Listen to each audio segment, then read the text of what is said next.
Guys, nagkatay tayo ng Tagalog na manok, guys. Oh. Yung native na manok yan. Oh. Ating aadobohin, guys. Atin munang lilinisan.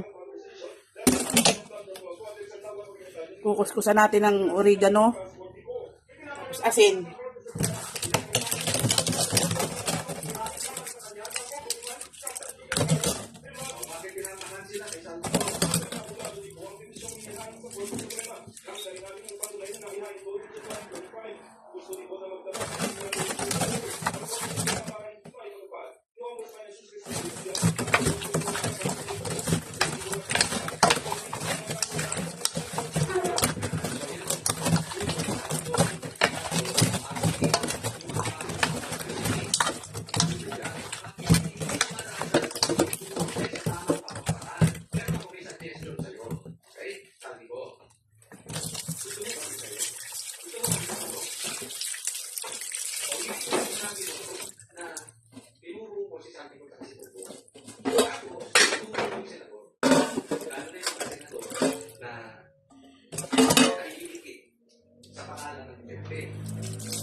Atin ang aadobohin lahat, guys.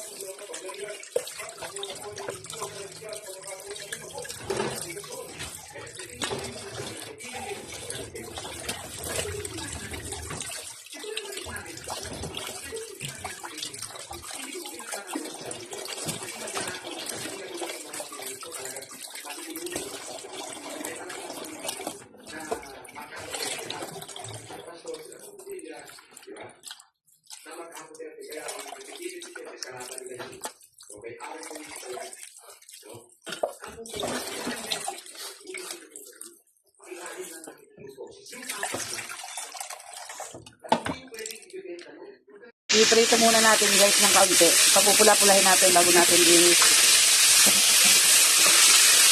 para hindi siya malansa, guys. So, sama mo yung ano ko ng bukyan. Huwag na lang sa amin sa akin. Ganyan mo nakikipag na ano. Hindi. Yan ang kakunti mo yung ano lang yan. Yan, piniprito natin ang bahagya, guys. Para hindi siya malansa bago natin i-adobo, guys. Yan. Papupula-pulahin natin ng kaunti.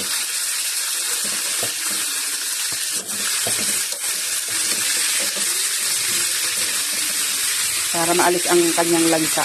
Kasi Tagalog na manok to, yung native. Hindi pwedeng basta ito ano, yung kasi medyo makunat.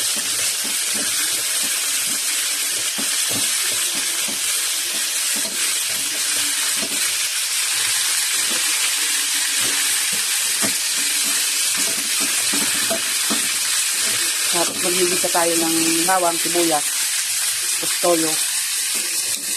Ayan, medyo mapula na. Yung iba.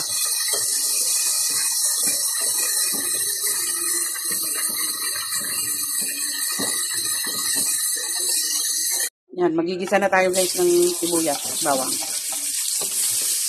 Doon na rin sa pinagprituhan, guys.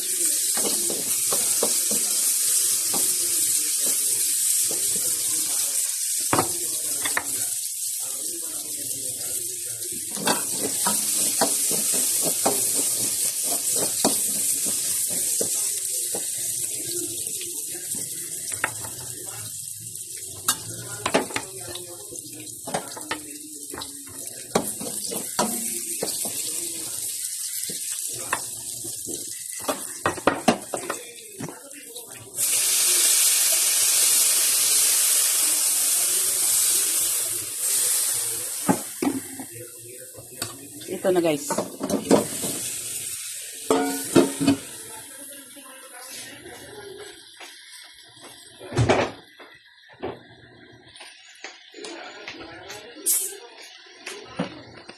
Sasabawan natin guys ng Coke para madaling lumambot guys. Yan. Lagyan na natin ng paminta guys.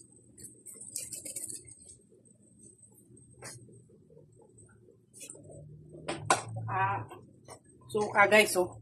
Sukang kalamyas na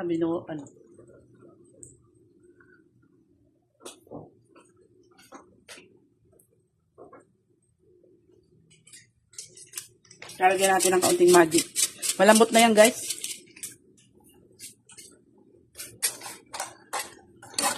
Adobo sa toyo. Oh, malambot na.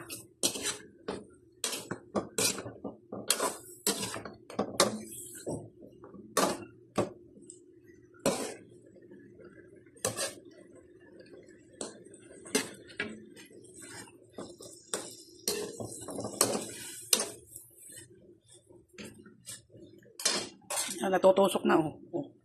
Lambot na guys. Lambot na.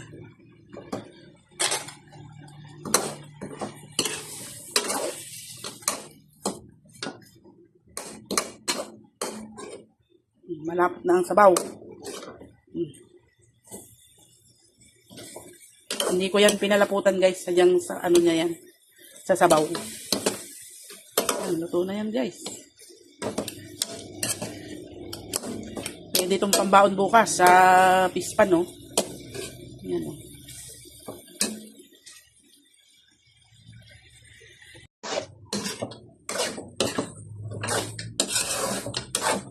Isang manok yan guys. Hindi ko lang alam kung ilang kilo yan. Siguro mga mahigit 1 kilo kasi mataba. Oh, yan, oh. Malapit na sabaw guys. Adobong tuyo. Tuyong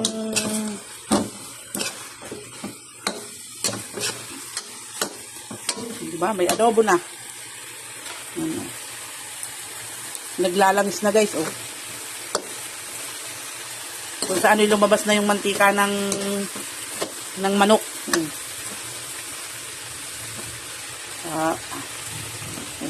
Mantika niya na yung nalabas guys.